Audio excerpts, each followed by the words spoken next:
Now, the International Atomic Energy Agency says 2 Iranian centrifuge production facilities have been hit in Karaj and at the Tehran Research Center. Both sites were previously monitored and verified by the IAEA. Some of the equipment at Karaj was reportedly moved 3 years ago. Joining us here in the studio is our correspondent, Dorsa Jabbari. Dorsa, as we're talking with you, we're getting, of course, reports of Israel saying they're hitting new targets in Tehran, hitting Karaj, that's just west of Tehran, what I remember. You've been to some of these nuclear sites, whether it's the Tehran Research Center in particular, I think. How key are these sites in Iran's nuclear program as a whole? Well, Sammy, the Tehran nuclear research reactor is one that is used for exactly the title, as it says, is research. They do a lot of cancer research and related to how nuclear technology can help in particularly cancer research. I can tell you that this facility, one of the buildings that they've targeted and the one that we were given rare access to in 2019 is a facility that is home to a very small reactor that is kept deep in the water, and the core of it is below water, as you can see those images. The building is within a facility, a compound that is also home to Iran's Atomic Energy Organization.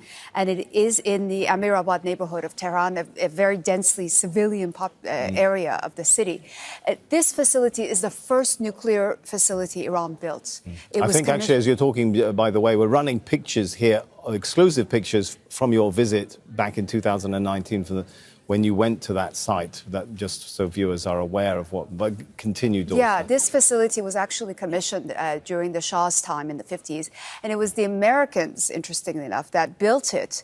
They had an agreement with Iran at that time in the government, and it was completed and became operational in 1967. I remember seeing certain labels on the different parts within the building, and that had American companies' labels. Logos of yes. Interesting how history changes, doesn't it? Well, any of these sites which they're hitting now, Karaj, the Tehran Research Center, did they have their equipment removed or deactivated before Israel started bombing? Do we know what the radiation risk is? Well, that's the big question everybody's been asking over the past few days. And I've spoken to some former IAEA officials who told me that most likely what is protocol in these situations when there's conflict around nuclear sites, the government usually shuts down first the reactor and stops operations in the nuclear facility.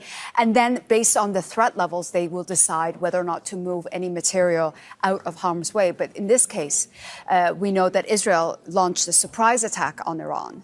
And also, it's not clear as to where Iran would be able to move any of the sensitive material, given that Israel is continuing to attack various infrastructures and facilities that are all related to Iran's nuclear program.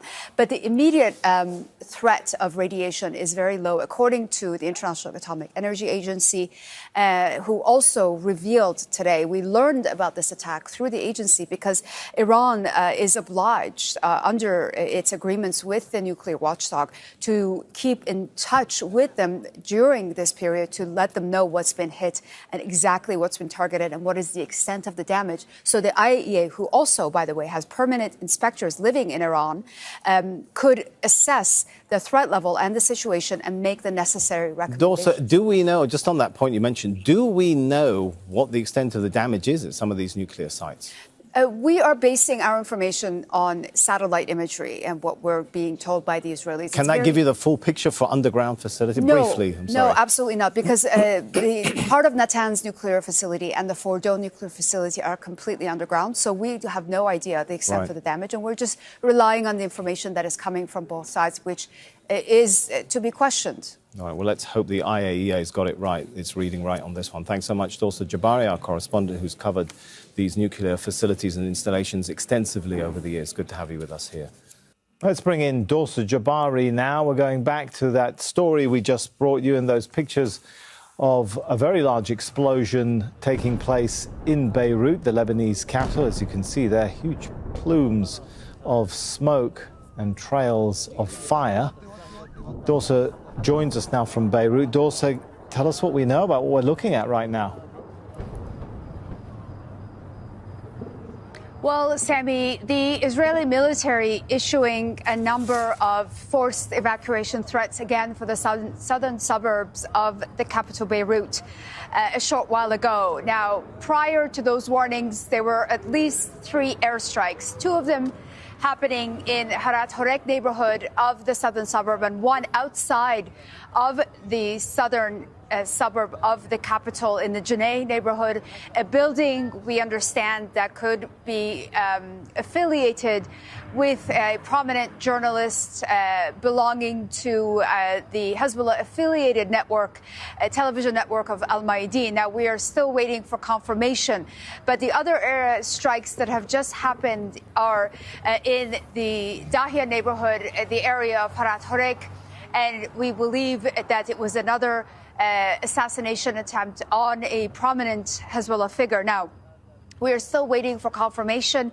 The reports we're getting at the moment are from Israeli media, so we're waiting to see what we'll hear from Hezbollah itself. But what is clear is that this is going to be another long and very violent night here in the capital and in the southern suburbs.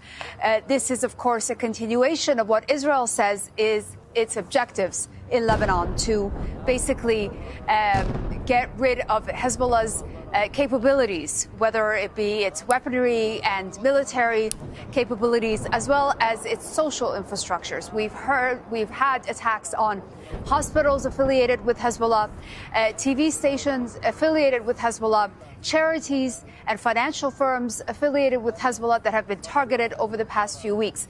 Despite all that, the organization claiming that they are still very much intact. They have carried out at least 27 attacks across the border in northern Israel, targeting the city of Haifa as well as Tel Aviv over the past few hours. So this is a continuation of an escalation that we've seen happen over the past few weeks between both sides. All right, and that's Dorsa Jabbari for us reporting from Beirut, the Lebanese capital.